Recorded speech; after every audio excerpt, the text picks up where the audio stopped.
I'm tired already. Hey guys, welcome back to my channel, and if you're new here, welcome. My name is Kenya, also known as PowerInYourCurl and the Curl Coach, and I help women understand their natural hair so they can let go of the stress, the fear, and the lack of confidence that comes from feeling like you have no control over your hair. I offer natural hair coaching, natural hair consultations, as well as masterclasses to help you get confident in caring for your hair at home. And in today's video, I'm going to be sharing an update on my own natural hair journey.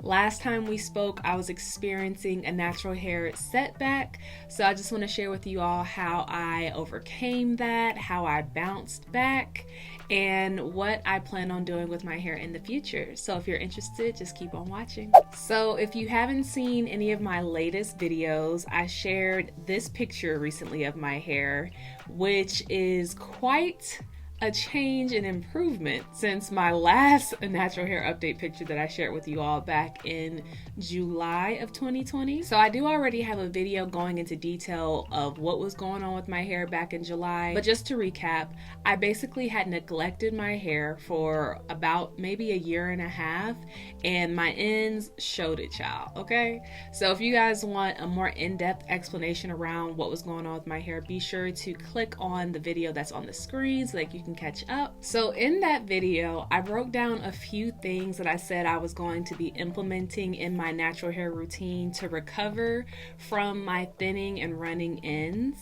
And this video is going to be a little checkup, if you will, to see if I actually followed my own advice. And I'm going to be completely honest. So let's jump into the first thing that I promised myself, which was trimming on a schedule. Did I do it? Now, I did trim my hair on a schedule. I'm very happy to say that after seeing how dire my hair had gotten on the ends, I was completely over neglecting my hair. I was ready to give her all the love and care. And I originally had planned to trim my hair every 4 months. And the reason was because when I went to the stylist that I was seeing at that time, she had told me that, you know, you really don't need to trim your hair every 3 months. You can stretch it out to 4 months. And that was honestly against everything that I had learned from my hair. But I was like, okay, you know, let's try it. I'm always up to testing things out to see if I can gain more natural hair knowledge, and if I find out something new and it actually works, and I can share it with you all. So the first time I got my hair trimmed was July 2020. I went 4 months as she recommended to November 2020, and I did not like what I saw. I could tell that my ends, especially because I already was in need of a trim because we didn't take all the damage out in that first haircut. We took about 8 inches off, and then I was going to come back and get, you know, maybe 3 inches off. So because I already needed a trim, just stretching it out 4 months, I think was a little bit too long for my hair. It allowed the damage to travel up even further. And looking back, honestly, I would have just cut all the damage off in one go. It would have been a completely drastic change, but it's something that I know I could have handled, and it just would have made me feel good to get all the damage out. I would have been happy to see it gone. I don't need to tiptoe into the change. I can take it like hard on the chin. But after November, when I realized that 4 months was a little bit too long for me, I went ahead and started trimming on my regular normal schedule of 3 months. So I trimmed on my own curly in February, and then in May, I'll be due for my next 3-month trim. And I am going to go to a stylist to get my hair trimmed and evened out, just because I want to make sure I keep things even. When I start trimming by myself at home, that makes my weaker areas even more susceptible to breakage because my hair isn't as even as possible. So I will be trimming next month or this month, depending on when you see this video. Now, in my last video, I had spoke about possibly straightening my hair every time I needed a trim. That way I could really see how damaged my ends were and make sure that I was getting everything out. And that idea went whoof out the window right after the very first trim. So the very first trim, I did straighten my hair, and then I also got curls put into it. So I had heat put on my hair twice, but the curls, it was a very, very low heat setting. So I honestly don't think any damage came from putting curls in my hair. But I did notice after I washed my hair out that my front section, which is like an S wave, and it's very easily affected by heat. Like, girl. She is so fragile. So I had some heat damage on my ends. They were they weren't straight, but the curl was really, really stretched out. Like it was a completely different texture than the rest of my head. And it was fine because I was already going to go back and get a bunch of hair cut off anyway. But I just didn't want to risk possibly getting heat damage again when I was concentrating so hard on growing out my hair and making it as healthy as possible. It would really suck just to ruin all that because I wanted to straighten my hair one time. I love the fact that I can actually see my ends by blow drying my hair, and it also makes it really easy for me to let go of what's not completely healthy, because if my ends aren't completely thick all the way around, then something has to go. So the next time I go get my hair cut, I'm thinking I'm probably going to cut around 2 to 3 inches just to make sure that all my ends are completely healthy and heavy and even. And I did make a video on how to prevent running ends from happening in your hair if you're someone who experiences this as well. And trimming on a schedule was my #1 tip. It's really like a game changer if you have issues with breakage or with fragile weak ends. So make sure you check that video out, and I had to make sure I followed at least that to get past this hump in my natural hair journey. So this next point I haven't been as diligent about, I'm not gonna lie to y'all, and that is making sure that I use a moisturizing deep conditioner and a protein deep conditioner every single month. And it's not that I'm not cognizant of making sure I'm using both of those deep conditioners, because I do make sure I use a moisturizing deep conditioner and a protein deep conditioner. But the thing is, I've been washing my hair every 2 to 3 weeks. So just the infrequency of me cleansing my hair makes it difficult to get both of those treatments in within a 30-day time span. And that's something that I really want to get better at. It's a habit that I've been trying to break in my routine for years now, because I've been natural for 11 years, and for a lot of that time I was detangling like every 16 to 20 days. So I'm really used to letting my hair get really old, and it's to the point now where if my hair is like a week or 9 days old and it still looks good, I'm like, oh, wash it now? Why would I do that? And I really need to get into the habit of just going ahead and detangling my hair when it's the least tangled, you know, because wash day shouldn't be a fight. I'm just so used to it. I've gotten to a point now where I can easily maneuver through those tangles that it doesn't even bother me anymore. But it's the fact that I can't deep condition as frequently as I know I need to. So I will be working on that for the next 6 months, making sure that I cleanse my hair every 2 weeks. And something that I also notice about my hair is some wash days I don't need protein. I honestly need more moisture. So I will be listening to my hair. Like if I feel like I don't need protein that month, I'm not gonna force it, because my hair will react if I use too much protein. It'll get frizzy and hard and a little bit brittle. So I'm just gonna listen to my hair, but I definitely am going to make sure I use at least 2 treatment masks within the month. Speaking of my wash days, I've gotten back into the habit of really observing my hair during my wash day.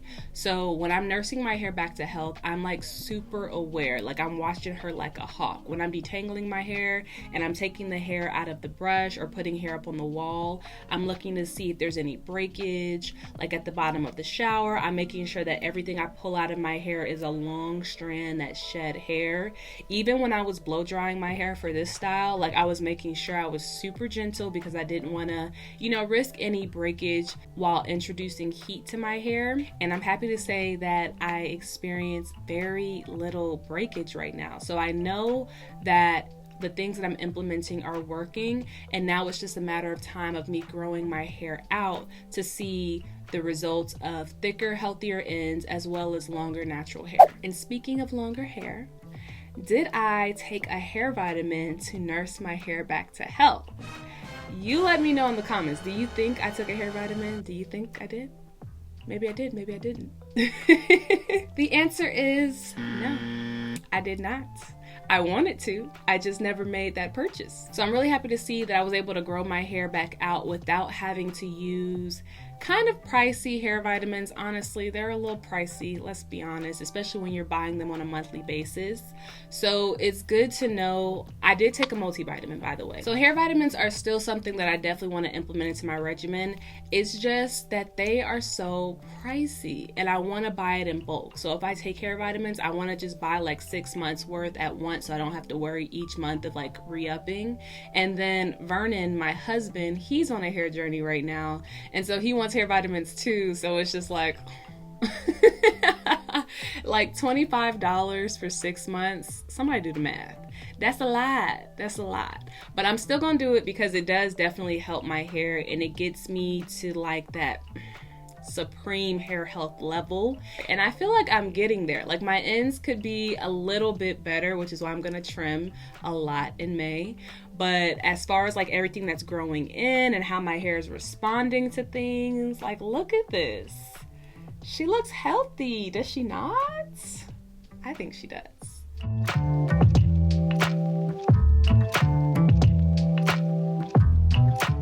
So a few other things that are on my goal list for my hair, I guess my natural hair bucket list, would be to try the Rev Air hair dryer, which is, it's the dryer where you like put your hair into it and it suctions into this tube and it blow dries your hair with like no tension, very little damage or breakage, and it's super easy. I really want to try that because as I've been blow drying my hair more, I feel like it's not terribly unhealthy, but it does put some stress on my hair.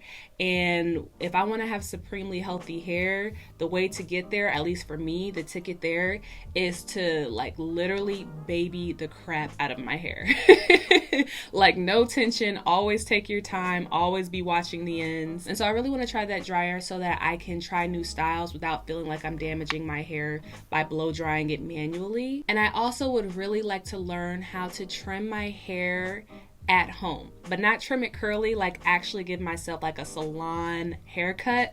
I don't know if that's going to be possible, but I'm gonna try. I really want to learn. That's the one thing that I can't do by myself right now, is cut my hair in a way that keeps it even and looking good. And I would just love to know. I would still go to a stylist if I learned, but it would be nice to know that I could do it at home whenever I wanted to. So that was my natural hair journey update. We're doing really good. We're thriving. We're flourishing. I'm still gonna be cutting inches off. Like I'm really not worried about growing my hair out to a certain length right now.